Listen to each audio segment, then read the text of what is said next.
Good afternoon. I'm Rob Satloff, the director of the Washington Institute, and I'm delighted to welcome you to this very special event.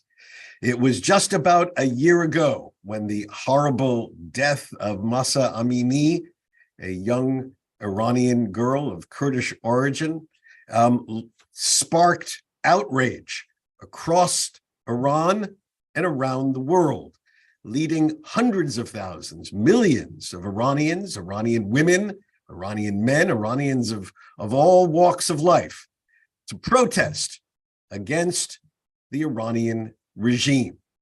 Protests that may have started with a focus on the compulsory hijab, but which eventually grew into protests about all aspects of the Islamic Republic.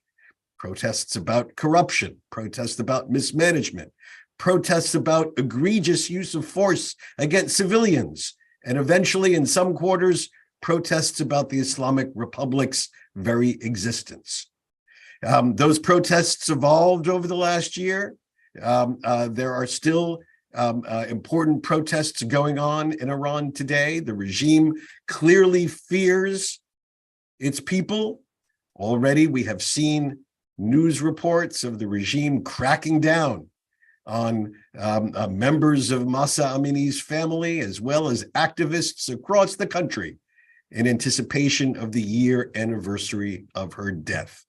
We at the Washington Institute are really delighted that we are joined today by Masih Alinejad, perhaps the most visible outside voice of protest to the Islamic Republic in the world. Masih Alinejad is an Iranian-American journalist, political activist, known for her tireless promotion of women's rights, freedom, democracy in her native land. She comes from a small village in Iran, was politically active from a young age. She left Iran, she fled Iran, that is, in 2009. A few years later, she launched My Stealthy Freedom, a Facebook page that invites Iranian women to post pictures of themselves